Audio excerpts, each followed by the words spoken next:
حبیبنا و حبیب الہ العالمین بالقاسم اللهم صل على محمد وآل محمد وجل ولعنة الله على أعدائهم وقاصدي حقوقهم أجمعين من يوم عداوتهم إلى قيام يوم الدين. أما بعد فقد قال الحكيم في كتابه الكريم بسم الله الرحمن الرحيم يقول الذين كفروا لست مرسلا قل كفى بالله شهيد بيني وبينكم ومن عنده علم الكتاب. السلام. اللهم صل على محمد وآل محمد وجل.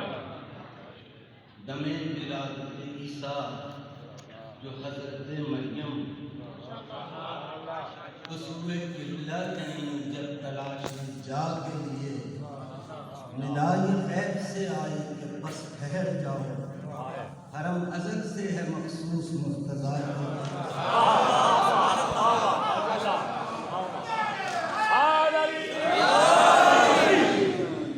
جوش کی زبانیں ساز دلا پہ کون غزل خواں ہے یا علی. اس تاریخ کی مناسبت آپ کے دل ماشاءاللہ اس ماحول سے سازگار ہے. خوشی کی ایک رو ایک لہر سارے مجمع میں مشہور نظر آ رہی ہے. بسم اللہ ماشاء اللہ. میں چاہتا ہوں نصر سے پہلے وہ شعر آپ کو سنا دوں. ساز دلا پہ کون غزل خواں ہے یا علی ہر ذرہ کائنات کا رقصاں ہے یا علی. اب تک تیرے حسین کے گل رنگ خون سے یہ خارزار دہر گلستاں ہے یا علی. تیرے جمال اکبر قاسم سے یہ زمین بازار مصر گوشائے کنعان ہے یا علی. اور جس خاک پر رمائے ہیں دھونی تیرے فقیر وہ خاک رشک تخت سلیمان ہے یا علی. صلوات پڑھے گا اللہ. اللهم صل على موجود حرم کا تذکرہ ہے. پیغمبر کی نبوت کی ناقابل تردید گواہی کا تذکرہ ہے. سب لوگ گواہی کو ہم سب دیتے ہیں کہتے ہیں اشہد ان یہ جو اشہد ان محمد رسول اللہ ہم کہتے ہیں تو یہ گواہی ہے. لیکن خالق کائنات نے جو گواہ پیش کیا ہے اس کا نام علی ہے. باقی ساری دنیا کروڑوں مسلمان گواہی دیں انہوں نے سنی سنائی گواہی دی. اور علی وہ ہے جس نے عالم انوار میں لباس نبوت خلعت نبوت پہنتے ہوئے آقا کو دیکھ کر وہاں پر آقا کی گواہی دی. امیر المومنین علی بن ابی طالب کا ارشاد صلوات پڑھیں بابا سے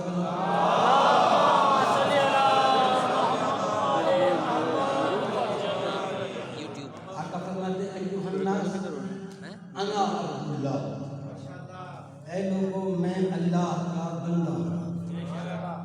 دوسرے مقام پہ ارشاد کفا بی عزت ان اکون لک عبدا.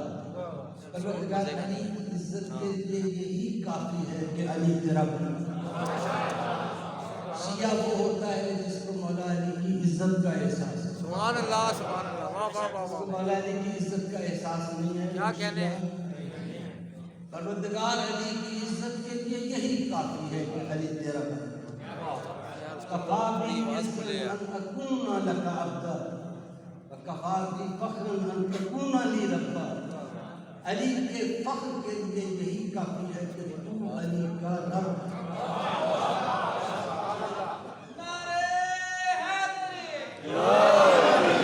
اور اب دیکھیں دو مختلف جگہوں پہ یہ بیان آیا لیکن کس طریقے سے وہ بیان ایک دوسرے کے ساتھ ملا ہوا ہے ایک دوسرے کی تائید کرتا ہے.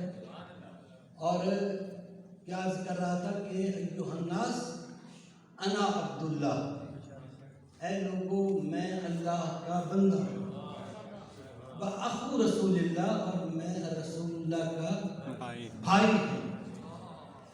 یہ بھائی کہنا یہ بھی ایک مسئلہ ہے. کائنات میں باقی جتنے ہیں وہ غلام ہیں, بھائی صرف علی ہے.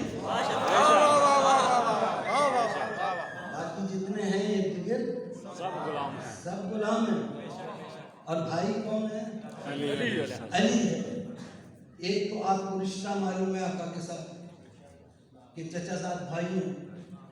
اس کے علاوہ یہ ہے کہ جو پیغمبر نے صیغہ اخوت ایک دوسرے کا بھائی بنایا اہل اسلام کو, اس میں یہ عمل 2 مرتبہ ہوا ہے. ایک مرتبہ ہجرت سے پہلے, ایک مرتبہ ہجرت کے بعد. کیا کیا؟ ہجرت سے پہلے ایک دوسرے کے مددگار بن جائیں مومنین, اس طریقے سے ایک دوسرے کے حقوق کی, خون کی, حالات کی حفاظت کریں جیسے بھائی کرتے ہیں.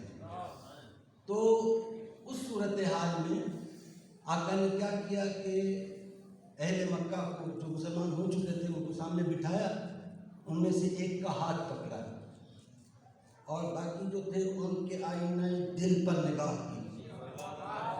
وہ جس کا ہاتھ پکڑا تھا اس سے جس کا مزاج ملتا تھا,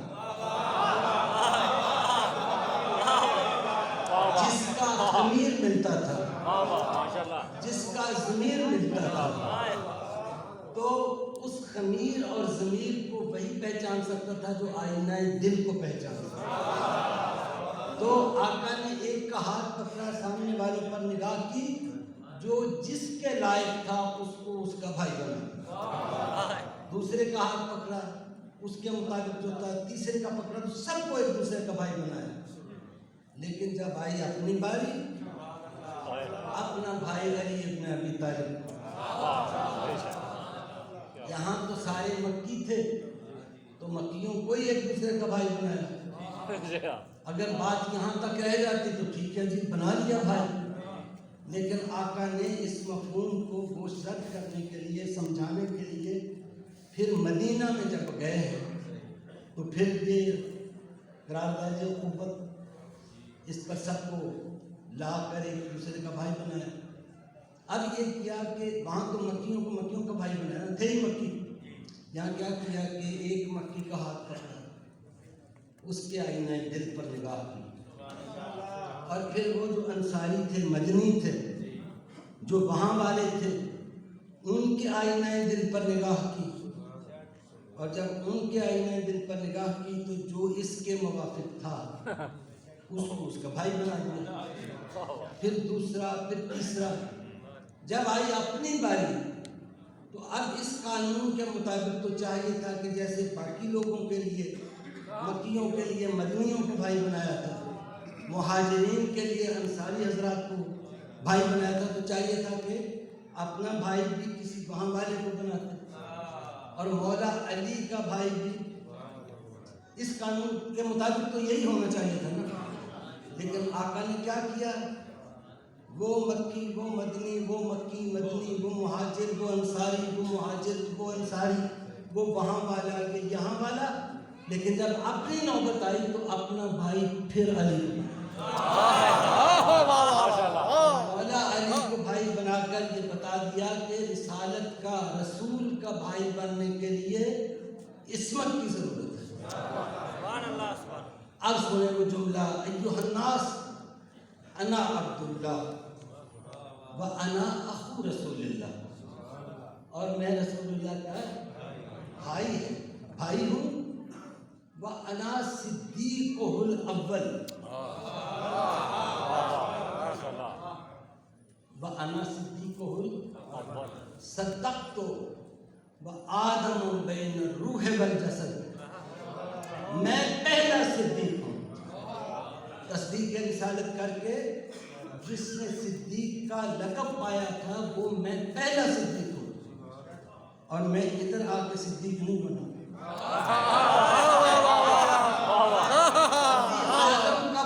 تیار نہیں ہوا تھا تو اس وقت میں تصدیق رسالت کر کے صدیق اول کا لقب حاصل کر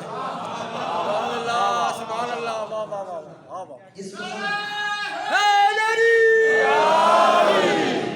کو سامنے رکھتے ہوئے اب دیکھیں انا صدیقہ الاول یقول الذین کفروا لست مرسلا، کافر کہتے ہیں، میرے حبیب کافر کہتے ہیں کہ تو اللہ کا رسول نہیں ہے۔ قل کفا باللہ شہیدا بینی و بینکم ومن عندہ علم الکتاب، مجھے تمہاری تصدیق کی ضرورت نہیں ہے، میری نبوت کی گواہی کے لیے ایک وہ کافی ہے جس نے مجھے نبی بنا کے بھیجا، اور ایک وہ کافی ہے جو علم الکتاب کا مالک ہے۔ اب دیکھیں کیا کہنے، کیا بلاغت ہے بیان کی۔ یہ قرآن کریم کی آیات سورہ رات کی پڑھ رہا تھا میں۔ یقول الذین کفروا لست مرسلا، کافر کہتے ہیں کہ تو اللہ کا رسول ہے، مجھے تمہاری تصدیق کی ضرورت نہیں ہے، میری گواہی کے لیے کون کافی ہے؟ ایک اللہ۔ قل کفا باللہ شہیدا ومن عندہ علم الکتاب، میری گواہی کے لیے ایک وہ کافی ہے جس نے نبی بنا کے بھیجا، اور ایک وہ کافی ہے جو نام نہیں دیا، صفت بیان ہے، اور یہ اتنی کڑی صفت ہے، نام رکھ لینا آسان ہے، اور پھر یہ بھی ہے، یہ ہمیشہ یہ بات یاد رکھیں، قرآن کریم خالق کائنات نے قرآن کریم کی اہل بیت اطہار کے فضائل کی اور عزت و منزلت کی جو آیات ہیں ان کو قرآن کریم میں بکھیر کے رکھا۔ یہ تو کہا تھا نا کہ نحن نزلنا الذکر وإنا لہ لحافظون، ہم نے ذکر کو نازل کیا، ہم نے قرآن کو نازل کیا، اور ہم ہی اس کی حفاظت کریں گے۔ تو اس کے تقاضے کے ماتحت بھی اہل بیت اطہار کی عظمت کو بیان کرنے والی، گوشزد کرنے والی آیات ان کو بکھیر کر رکھا، اس لیے کہ ان کو اگر ایک جگہ رکھا جاتا تو وہ چیپٹر ہی قائم کر دیا جاتا۔ تو قرآن کریم کی حفاظت کے لیے خالق کائنات نے جو طریقے اختیار کیے وہ ہمارے سامنے ہیں۔ تو سب لوگ گواہی دیتے ہیں رسالت کی، ہم بھی گواہی دیتے ہیں، کروڑوں مسلمان گواہی دیتے ہیں، لیکن خالق کائنات نے جس کو اپنے ساتھ گواہ بنایا وہ کون ہے؟ جو علم الکتاب کا مالک۔ علم الکتاب کیا چیز ہے؟ یہ ہم نے پھر سورہ نمل میں جا کر حضرت سلیمان ان کے دربار میں دیکھا کہ وہ کہہ رہے تھے کہ تخت بلقیس کو یہاں منگوانا ہے، کتنی دیر میں آئے گا؟ تو ایک جن نے کہا کہ یہ دربار برخاست ہونے سے پہلے میں لے آؤں گا، لیکن حضرت سلیمان تو کسی کا تعارف کروانا چاہتے تھے، اور وہ تعارف اس طرح سے ہوا کہ حضرت سلیمان نے اس ٹائم کو، اس وقفے کو قبول نہیں کیا۔ کچھ لوگوں پر نظر ڈالی، آصف ابن برقیہ جو حضرت سلیمان کے وزیر تھے، وصی تھے، انہوں نے کہا کہ اچھا آصف بن برقیہ کا نام نہیں ہے وہاں، ومن عندہ علم من الکتاب، جس کے پاس کتاب کا کچھ علم تھا، خاتم النبیین کا وصی علم الکتاب کا مالک، اور آصف بن برقیہ کا وصی علم من الکتاب کا مالک، کتاب میں سے کچھ علم کا مالک۔ اس نے کہا کہ میں اس تخت کو حاضر کر دوں گا یہاں اس سے پہلے کہ آپ پلک جھپکیں، ابھی ہاں اور نہ کا مسئلہ نہیں آیا، ادھر جملہ مکمل ہوا، ادھر تخت سامنے یہ سائنس ترقی کی اس میں، اور یہ انسان کے لیے بڑے فخر کی بات ہے۔ اس وقت انسان سائنس جس مقام پہ پہنچ چکی ہے، لیکن سائنس ابھی تک بھی علم من الکتاب کے مقابل نہیں پہنچا، یعنی ایک ٹھوس چیز کیا کہنے، وہ دربار سلیمان میں ملکہ سبا کے تخت کو لانا، کسی ٹھوس جسم کا اتنے ٹائم میں اتنی دوری پر پہنچ جانا، ابھی سائنس یہاں نہیں پہنچے، آئندہ کبھی پہنچے تو پتہ نہیں ہے۔ البتہ یہ ہے کہ ادھر سے پیپر ڈالتے ہیں، ادھر امریکہ میں وہ پیپر نکل آتا ہے۔ نہیں، وہ پیپر نہیں نکلتا، اس کی تصویر نکلتی ہے، فوٹو کاپی۔ جو ہم نے ادھر ڈالا تھا مشین میں وہ ادھر ہی ہے۔ حضرت سلیمان نے فوٹو کاپی نہیں مانگی تھی، سبحان اللہ سبحان اللہ، وہ تخت مانگا تھا۔ کیا کہنے، کس نے حاصل کیا؟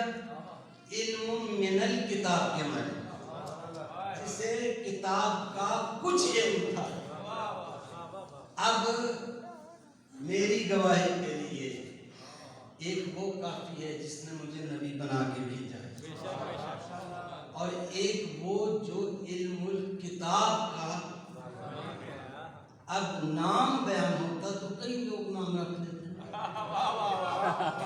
اب صفت بیان ہوئی ہے، اور جو صفت بیان ہوئی ہے اس میں اس کا معنی اس صفت کا ایک دوسرے مقام پہ قرآن کریم میں یعنی حضرت سلیمان کے دربار میں لے جا کر سمجھا تھا۔ اور پھر اس سے ہمیں سمجھ میں آ گئی یہ بات کہ علم الکتاب کا کیا معنی ہے۔ اگر کسی سے آپ آج پوچھیں جی علم الکتاب کا معنی کیا ہے تو اس کے ساتھ یہ بھی پوچھیں کہ علم من الکتاب کا معنی کیا ہے، تاکہ علم الکتاب کا معنی سمجھ میں آ سکے۔ یہ حافظ لوگ جو ہیں یہ علم الکتاب کے مالک ہیں نہیں، جو تفسیریں لکھتے ہیں وہ کوئی یہ علم الکتاب اور ہے، اور کائنات میں تصرف کرنے کا جو کرنے کی صلاحیت رکھتا ہے وہ علم الکتاب اور ہے۔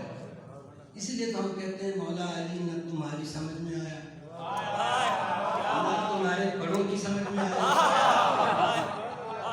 اور یہ تھوڑا تھوڑا سلسلہ عجیب بات ہے، سوچنے کی بات ہے، مناظرہ نہیں کرتے، کسی کو تکلیف نہیں دیتے، شائستگی کے ساتھ گفتگو کرنے کی دعوت دیتے ہیں، دعا بھی کرتے ہیں کہ پروردگار عالم ہر مکتبہ فکر کے بیان کرنے والے کو شائستگی کے ساتھ اپنا نقطۂ نظر بیان کرنے کی توفیق عطا فرمائے۔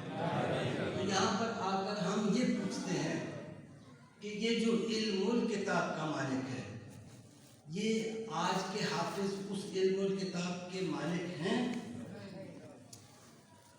جو تفسیر لکھتے ہیں وہ، جو ترجمہ کرتے ہیں وہ، اس کا مطلب یہ ہے کہ یہ علم الکتاب اور ہے، وہ علم الکتاب اور آپ علم الکتاب کی مالک کی بات کرتے ہیں، قرآن کی بات کرتے ہیں۔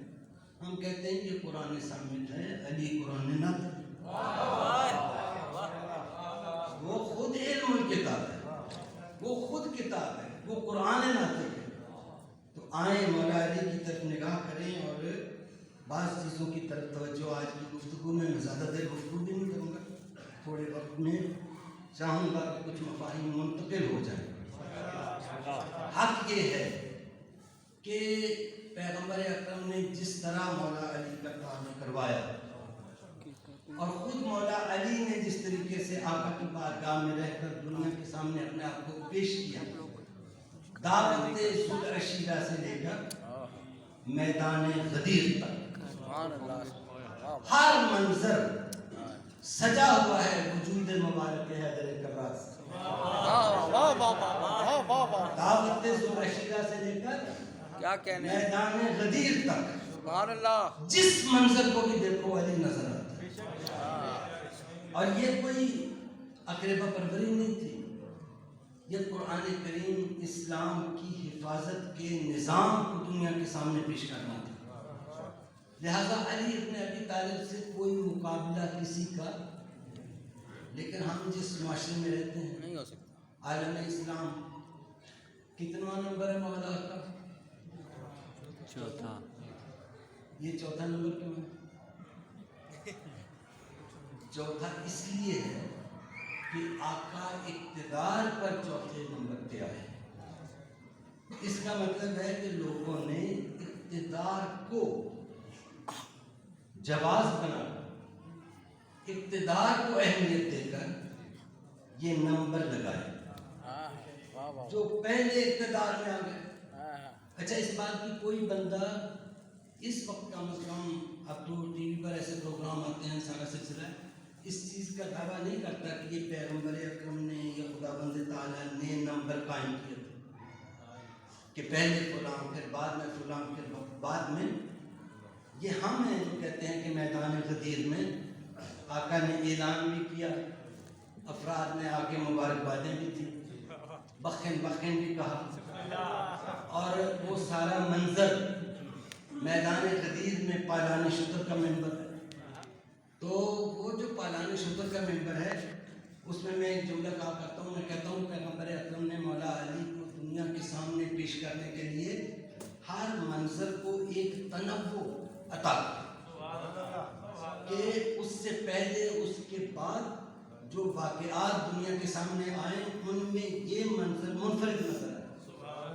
اور یہ منفرد اس لیے بھی نظر آتا ہے کہ میں دعوت دیتا ہوں کوئی بندہ بتائے کہ غدیر خون سے پہلے کسی واقعے میں آپ نے پڑھا ہو سنا ہو کہ پالان شکر کا ممبر بنایا گیا ہو. نہیں بنایا گیا. اس واقعے کے بعد نہیں بنا. تاریخ کے اور تاریخ میں آئندہ آنے والے لوگوں کے حافظے میں یہ بات رہے. یہ پالان شکر کا ممبر اپنی انفرادیت کے ساتھ جس کو مولا بتایا ہے اس کے اس منظر کو یہ اپنی زبان بے زبانی سے بیان کرتا ہے. تنوع ہے, اور اس تنوع کو چلے پہلے نہیں اس کو لوگ اب جو اس منظر سے پہلے کے لوگ تھے وہ تو اب اس سے پہلے کوئی منظر تخلیق نہیں کر سکتے جس میں پالان شکر کا ممبر بنا ہو. لیکن اس ممبر کے بننے کے بعد ہر سال ممبر بنایا جا سکتا ہے. خاص طور پر وہ لوگ جو اس ماحول کی انفرادیت کو چھپانا چاہتے ہوں وہ ممبر بنا سکتے ہیں. وہاں سعودیہ میں کوئی پالان شکر کی کمی تو نہیں ہے, جتنے چاہیں اکٹھے کر سکتے ہیں. اچھا حج پر مینا میں مشعر الحرام میں عرفات میں کسی بھی جگہ وہ ممبر بنا کے خطبہ امام کعبہ دے سکتے ہیں. تو پھر اس کی انفرادیت کو ضائع کریں اور ممبر بنائیں. لیکن کیوں نہیں بناتے؟ کبھی نہیں بنائیں گے, اس لیے کہ جب وہ ممبر بنائیں گے لوگوں کو وہ ممبر یاد آئے. اور پھر آپ تو شیعہ لوگ ہیں, آپ کو شبیہ کا جواز مل جائے گا. آپ کہیں گے کہ یہ اس ممبر کی شبیہ ہے. صلوات پڑھیں بابا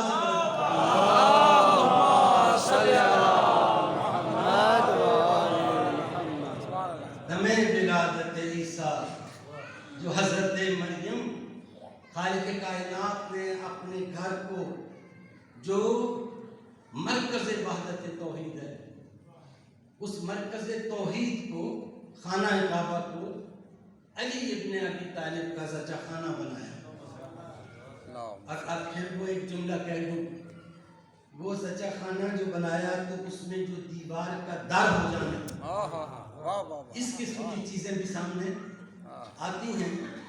تو اس میں بھی علی ابن ابی طالب منفرد ہیں کہ بکعبہ ولادت بمسجد شہادت, اور خانہ کعبہ میں مولا علی کی ولادت یہ بھی حاصل نہیں ہوتی لوگوں سے. ہم کہتے ہیں یہ مولا علی کے فضائلی کعبہ ہے, ہمارے باقی امام تو خانہ کعبہ میں پیدا نہیں ہوئے. علی اپنی عظمت کے لیے خانہ کعبہ میں ولادت کے محتاج نہیں ہے. اس جملے کو آپ بڑی توجہ سے پھر میں جملہ دہرا دوں. علی ابن ابی طالب کی حیثیت, عظمت, شخصیت, فضائل وہ اس کے محتاج نہیں ہے کہ وہ خانہ کعبہ میں ولادت ہوتی ہے. اس لیے کہ ہمارے باقی امام جو ہیں ان میں سے بھی تو کوئی خانہ کعبہ میں پیدا نہیں ہوا. یہ علی کی عظمت کے لیے کہ اظہار کے لیے نہیں تھا, یہ علی کے والدین کی عظمت کے لیے.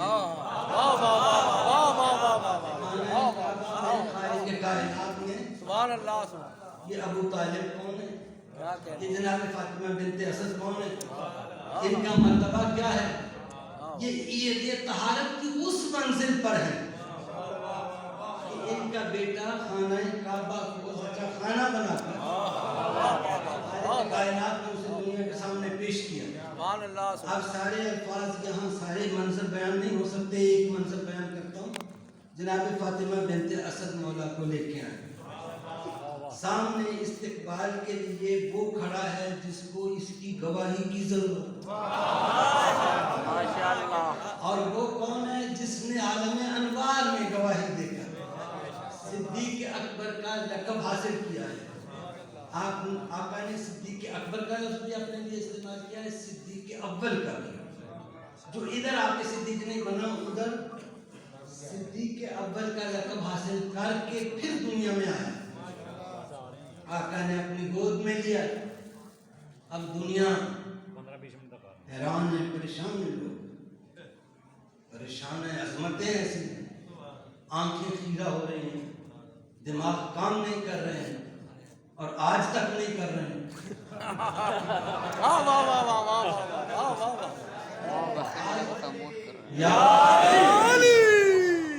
آج تک نہیں کر رہے ہیں۔ آقا نے لیا اور چلے گھر کی طرف۔ لوگوں نے پوچھا جس کا نام کیا ہے؟ سبحان اللہ۔ آقا نے کہا نام میرے چچا حضرت ابو طالب رکھے۔ دیکھیں عظمتوں کو کیسے پیش کیا جاتا ہے کہ آقا خود کر سکتے تھے یہ کام، لیکن کہا نہیں میرے چچا حضرت ابو طالب نام رکھے۔ حضرت ابو طالب سے پوچھا، انہوں نے کہا کہ یہ نام رکھیں گے، میرا بھتیجا نام رکھے گا۔ کہا وہ کہتے ہیں کہ آپ نام رکھیں گے۔ کہا اچھا اگر مجھے کہہ رہے ہیں تو پھر میں کہتا ہوں کہ نام بھی وہی رکھے گا جس کے گھر میں پیدا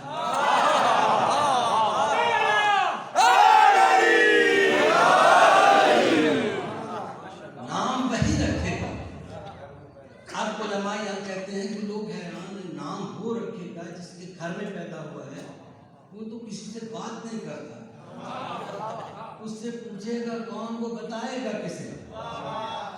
وہ تو 1,24,000 انبیاء میں سے بھی اس نے صرف 2 نبیوں سے بات کی، ایک موسیٰ کلیم اللہ ہے، ایک محمد رسول اللہ ہے۔ باقی انبیاء سے بات کی تو بواسطہ جبریل بات کی، وہ اپنے انبیاء سے جو بات نہیں کرتا، اس نے 2 نبیوں سے صرف موسیٰ کو کوہ طور پر بلا کر اور آقا کو عرش نور پر بلا، 2 نبیوں سے بات کی ہے۔ باقی انبیاء سے بھی اگر بات کی تو بواسطہ جبریل بات کی، لہذا اس سے کون پوچھے گا اور وہ بتائے گا کسے؟ حضرت ابو طالب کہتے ہیں میں پوچھوں گا، وہ مجھے بتائے۔ ان عظمتوں کو کون سمجھ سکتا ہے؟ آئے واپس خانہ کعبہ کے قریب، ایک ہاتھ دہلیز کعبہ پہ رکھا، ایک ہاتھ میں نومولود کو اٹھائے ہوئے، اپنی نگاہوں کو عظمت توحید کے اظہار کے حوالے سے بلند کیا آسمان کی طرف، اور کہا یا رب یا ذوالفسق تجی والقمر المبترج المضیء بین لنا من امرک الخفی ما ذا ترا فی اسم ذا الصبی۔ پروردگار اے روشن چاند کے ذریعے سے اندھیری رات کے سینے کو شگافتہ کر دینے والے پروردگار، یہ ہمارا بچہ تیرے گھر میں پیدا ہوا ہے، لہذا تو ہمیں اس کا نام بتا۔ ادھر حضرت ابو طالب کا کلام ختم ہوا، 4 مصروں میں سوال تھا، 4 مصروں میں جواب تھا۔ جس وزن اور جس ردیف قافیے میں سوال کیا گیا، اسی وزن میں اور اسی ردیف قافیے میں جواب ہے۔ خصصت ما بالبلد الزقی والطاہر المنتخب الرزی اسمہ من شامخ علی علی مشتق من العلی۔ کہا ہے ابو طالب میں نے تم دونوں کو اس پاکیزہ فرزند سے مختص کیا، چنا ہے تمہیں، اور یہ ہماری رضاؤں کا مالک ہے، یہ ہمارے گھر میں پیدا ہوا ہے. ہمارا نام علی ہے, اس کا نام علی رکھا.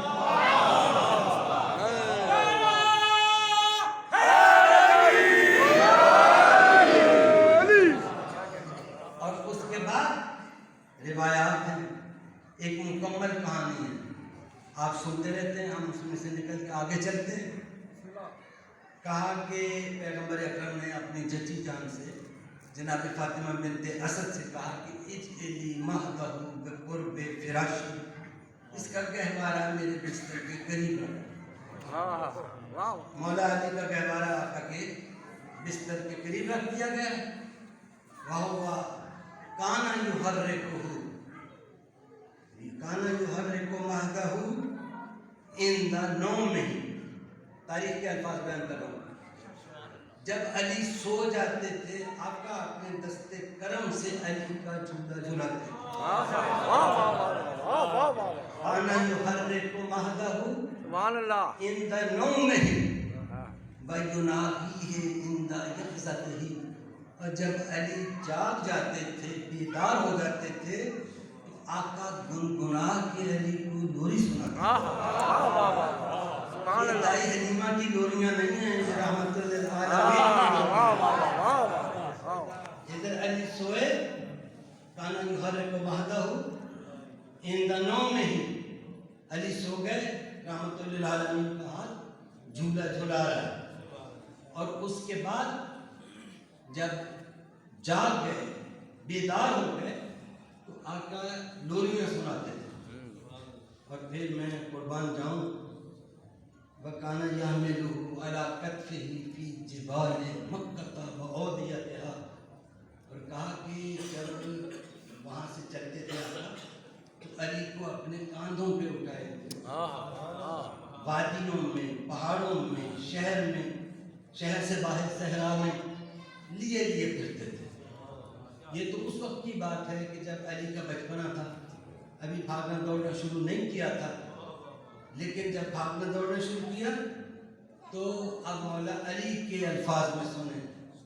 فرماتے ہیں كنت اتبعه اتباع الفصیل اثر امه. میں آقا کے پیچھے پیچھے ایسے چلتا تھا جیسے اونٹنی کا بچہ اپنی ماں کے,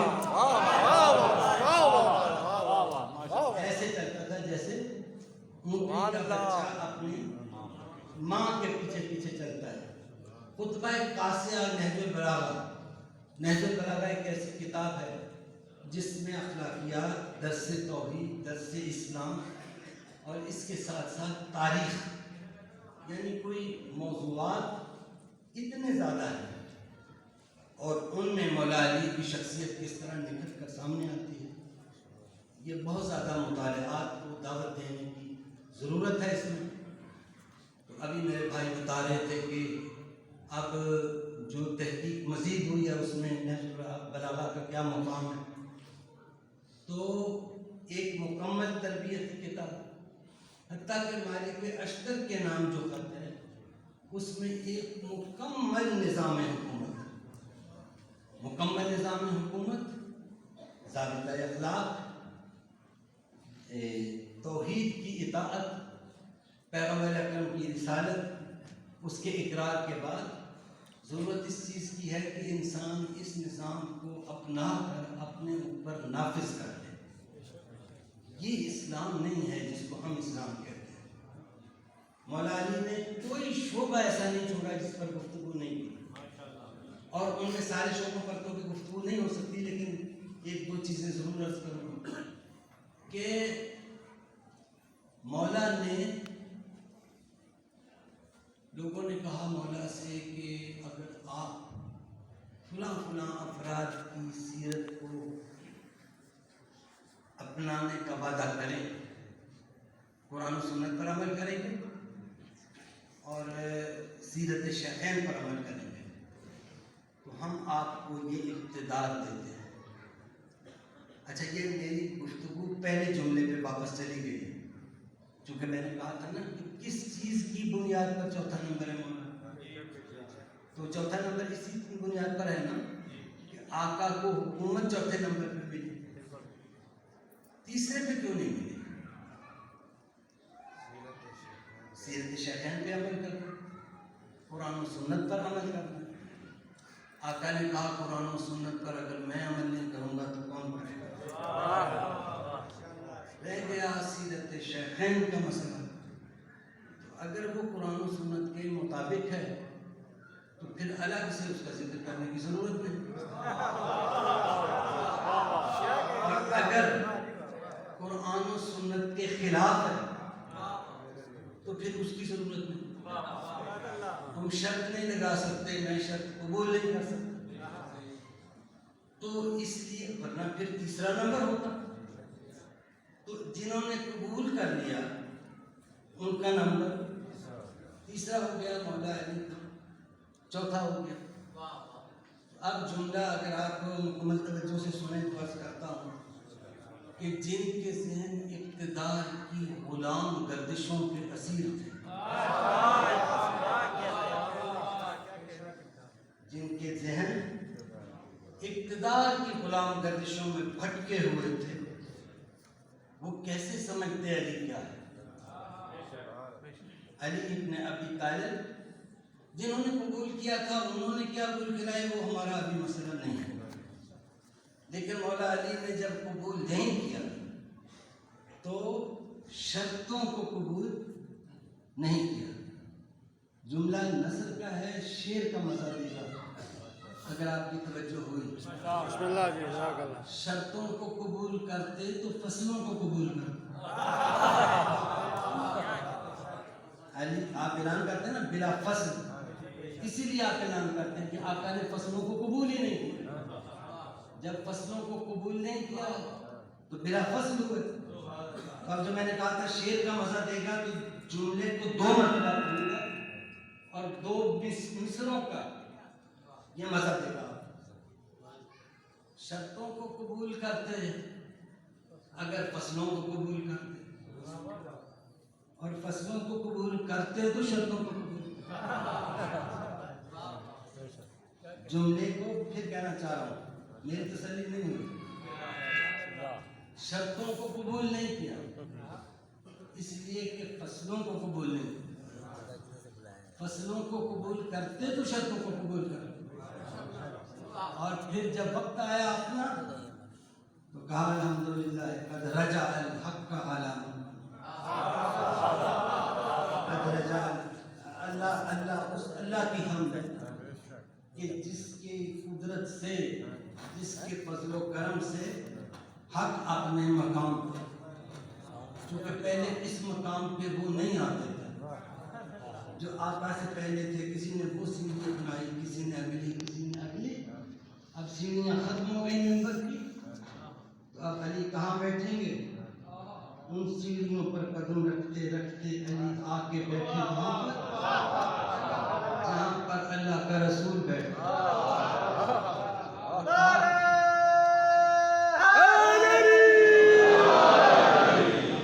حمد ہے اس ذات کی کہ جس کے کرم سے حق اپنی جگہ پہ واپس آ گیا۔ کچھ لوگوں نے جو مولا کو اس جگہ پر دیکھنے کے لیے مدت سے ان کی نگاہیں شدت سے بے تاب تھی، ان میں سے کچھ افراد نے اٹھ کر اپنے جذبات کا اظہار کیا۔ ساسا ابن سبحان اسدی جو آقا کے بہت قریب کے ساتھی تھے، فصیح و بلیغ خطیب بھی تھے، ان کے جملے آج تک تاریخ میں محفوظ بھی ہیں۔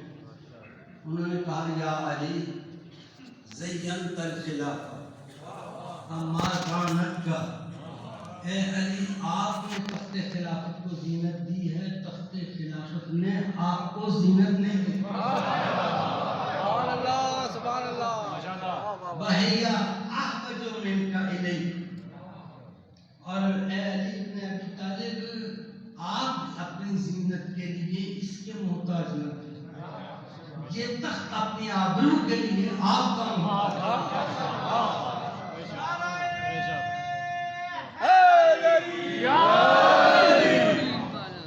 علی ابن ابی طالب جس لحاظ سے، جس طرف سے، جس جہت سے آپ دیکھیں علی منفرد ہے۔ اس لیے تو کسی نے شعر کہا جو میں فی صفات کل ازداد فلحاظت فحاظت عزت لکل انداد ذاہب حاکم حکیم شجاع فاتح ناصح کریم جواد. کہا ہے علی خالق کائنات نے تیرے اندر صفات متضاد کو جمع کر. صفات متضاد یعنی جو ایک وقت میں صفات کسی ایک وقت میں جمع نہیں ہو سکتی وہ علی ابن ابی طالب میں جمع ہے. کیا مطلب؟ جو بہت بڑا عالم ہوتا ہے وہ معمولاً میدان کارزار کا بہت بڑا بہادر نہیں ہوتا. جو بہت بڑا زاہد ہوتا ہے وہ امور مملکت کو چلانے کے اہل نہیں ہوتا. میدان جنگ میں حریفوں کی ہڈیاں توڑ دینے والا. اپنے لطف و کرم سے ایسا محسوس ہوتا ہے جیسے باد نسیم کے خوشگوار جھونکے چل رہے تھے.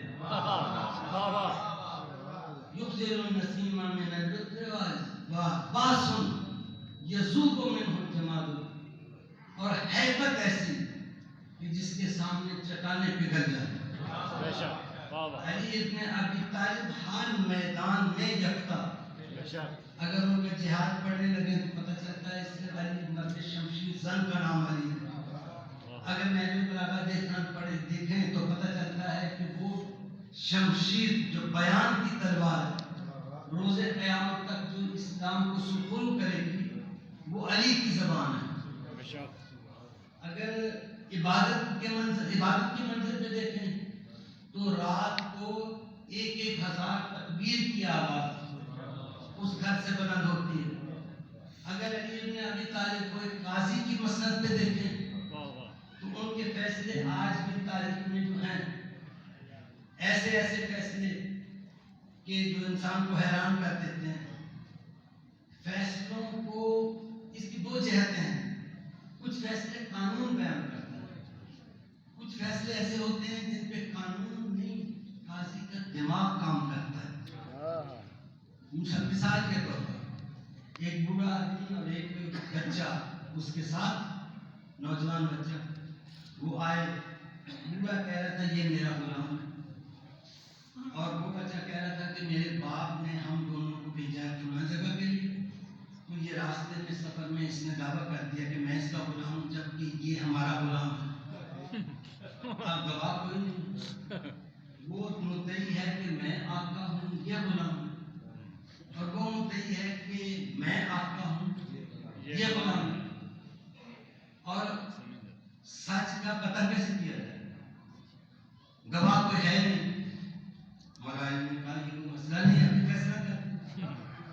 تو سامنے کی ایک دیوار میں 2 سوراخ کروا دیے, 2 ہول, اور ان میں سے دونوں سے کہا کہ اپنا سر اس میں سے ادھر باہر نکال. اب وہ سر نکالا. کہا کمبر, جب کمبر کو تلوار دے کے کھڑا کر دیا. کہا کمبر جس وقت میں کہوں اور جس کا سر کہوں ایک لمحے میں اس کا سر قلم کر دیا. اب دونوں لرز گئے ہیں, پتہ نہیں کس کا سر قلم ہو جائے. آقا نے ایک مرتبہ کہا کمبر, تو کمبر ایسے اور وہ گھبرائے. کہا غلام کا سر قلم کر. تو جو بوڑھا تھا اسے فوراً اپنے سر پہ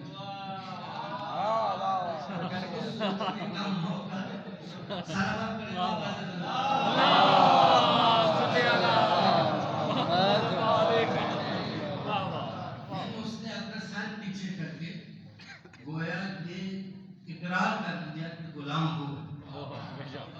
تو صورتحال یہ ہے کہ نفسیات فیصلوں میں قرآن کریم نے قانون بیان کیا, احادیث نے قانون بیان کیا.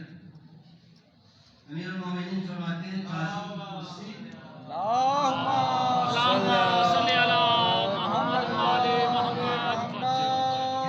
قاضی کی کرسی قاضی کی مسجد جہنم کے کنارے پہ لگی ہوئی. یہ کام یا ولی کا ہے یا نبی کا ہے. آپ دیکھیں یہ قوانین بنانے والوں کی, جو آدمی قانون بناتا ہے وہ اپنے نفع کے لیے بناتا ہے. اللہ کے بھیجے ہوئے قانون میں اور لوگوں کے بنائے ہوئے قانون میں یہی فرق ہے کہ وہ بے نیاز مطلق, اس نے جو قانون بنایا ہے اس کے لیے ہمیں اطاعت کا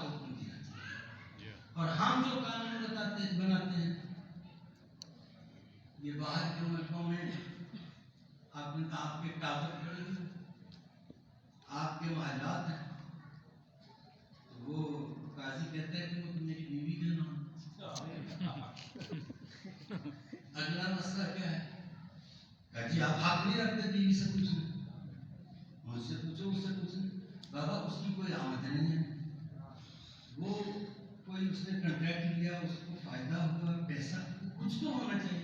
نہیں جی ان کے بارے میں آپ بچوں کی بھی ادھر کی شہری، یہاں پر یہ انصاف ہوتا، یہ انصاف ہم نے یہ قانون اپنے فائدے کے لیے بنا، لیکن جنہوں نے اسلام کو پیش کیا، علی ابن ابی طالب،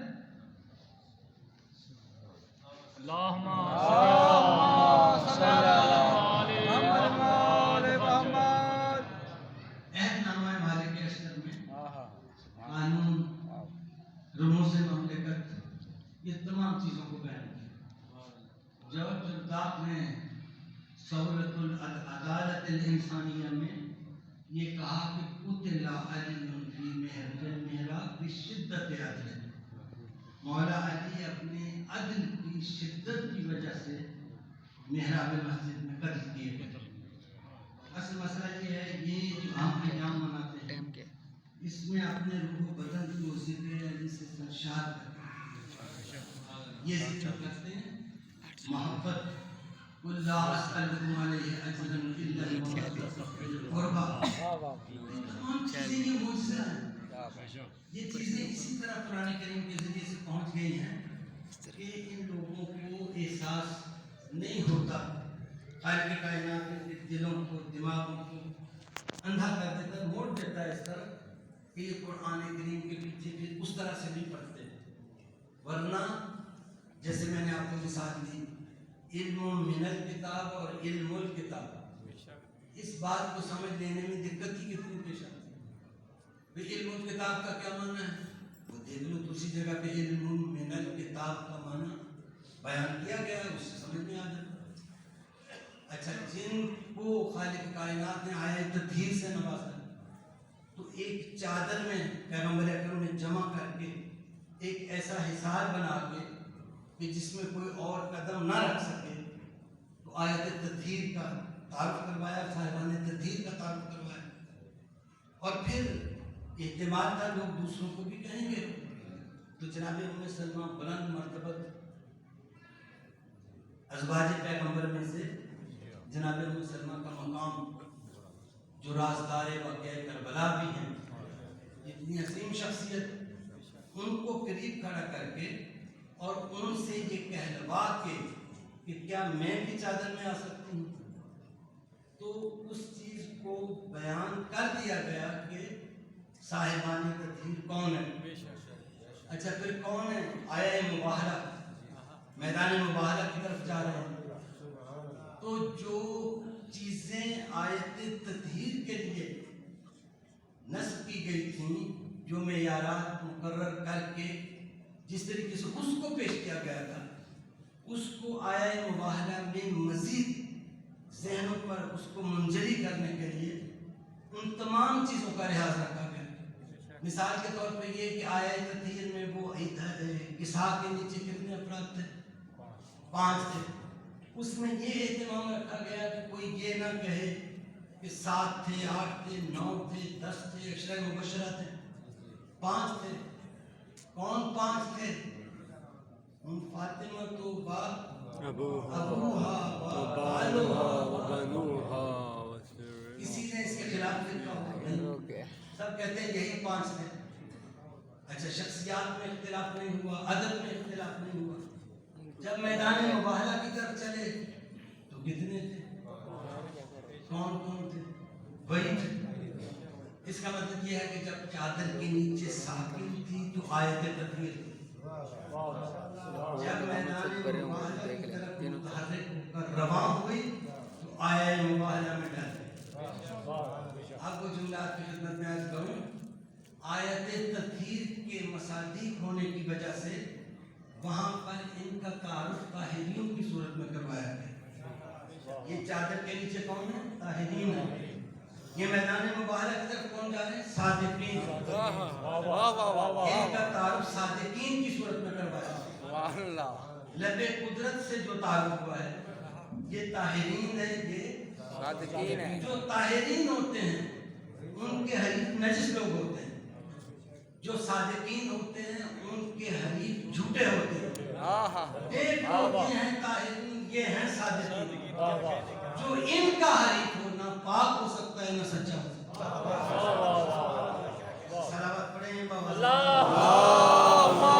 صلی علی محمد وآل محمد۔ اب یہ ہے بس گفتگو اختتام کی طرف لے چلتے ہیں، بہت زیادہ آپ کو آپ کا امتحان لینا نہیں ہے اور بڑی دیر سے آپ منتظر تھے۔ مولا علی جس میدان میں بھی نظر آئے، منفرد نظر آئے۔ بے شک بے شک اور ایک جملہ وہ جو پہلے کہا تھا پھر دوبارہ کہہ رہا ہوں میں، چوتھے نمبر۔ آپ مسکرا کرتے ہیں، میں کہتا ہوں چوتھے نمبر کس بنیاد پر؟ حکومت کی بنیاد پر۔ یہ سب کے ذہن میں آ گیا تھا کہ اگلا جملہ پڑھوں؟ 2 مرتبہ پہلے کہہ چکا ہوں، تیسری مرتبہ کہہ رہا ہوں تو اگلا جملہ پڑھوں۔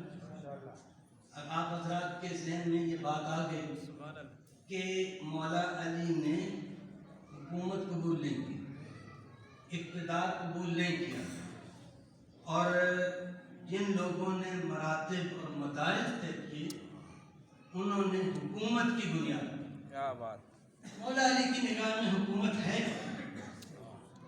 یہ نہج البلاغہ میں ارشاد ہوتا ہے، اور اسی جملے کو کہنے کے لیے 2 مرتبہ پہلے جملہ شروع کیا اور اس کے بعد انشاءاللہ ختم کریں گے۔ مقام ذیقار میں مولا کا لشکر خیمہ زن ہے۔ عبداللہ ابن عباس آتے ہیں، دیکھتے ہیں آقا جوتی کی مرمت کرتے ہیں۔ آقا ابن عباس سلام کرتے ہیں، آقا سلام کا جواب دیتے ہیں، اور اس کے بعد کہتے ہیں اے ابن عباس ما قیمت لحاظ النار، اس جوتی کی کیا قیمت ہے؟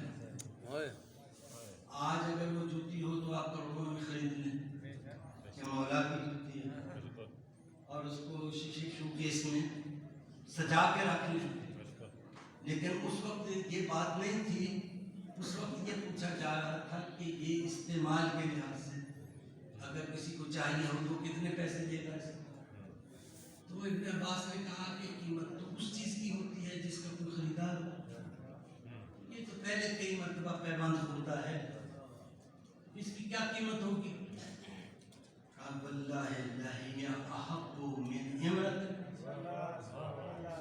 اے ابن عباس تمہاری یہ حکومت جو میرے ہاتھ میں ہے وہ مجھے اس جوتی سے کم تر عزیز ہے۔ الا ان اقیم حقا او ادفع باطلا، یہ جو حکومت، یہ جو عنان اقتدار میں نے اپنے ہاتھ میں لی ہے، اس کا مقصد یہ ہے کہ حق کو قائم کروں اور باطل کو فنا کروں۔ اگر یہ مقصد نہ ہوتا تو یہ جانو کہ تمہاری یہ حکومت میری اس جوتی سے میرے نزدیک کم تر حیثیت ہے۔ اب وہ جملہ کہوں، تم اقتدار کی بنیادوں پہ جن کو توڑتے ہو، اس اقتدار کی قیمت علی ابن ابی طالب کے نزدیک ان کی جوتی کے برابر۔ اس سے سمجھ میں آتا ہے دنیا علی ابن ابی طالب کو سمجھ نہیں سکتی، جوتی کی قیمت نہیں سمجھ سکتے۔ کون نہیں سمجھ سکتے؟ وہ جنہوں نے مراتب تقسیم کیے۔ جب وہ نہیں سمجھ سکے تو ان کو ماننے والے کیسے سمجھ سکتے؟ صلوات پڑھیں گا بس۔ اللہم صلی علی محمد محمد۔ عثمان صاحب نے کیا کہنے پڑھا، فضائل پڑھے، اور ادھر میں سن رہا تھا باقی برادران نے بھی ان کا صرف میں نام لے سکتا ہوں۔ تو ایک شعر مجھے ابھی کسی نے سنایا، جان ساروں نے تیرے کر دیے جنگل آباد، خاک اڑتی تھی جہاں، خاک اڑتی تھی شہیدان وفا سے پہلے۔ تو میں نے کہا چلے میں ایک شعر سناتا ہوں۔ اس کے حملوں کی لعینوں کو ہوا کیسے لگے، اس کے حملوں کی لعینوں کو ہوا کیسے لگے، جس کی تلوار پہنچتی ہو ہوا سے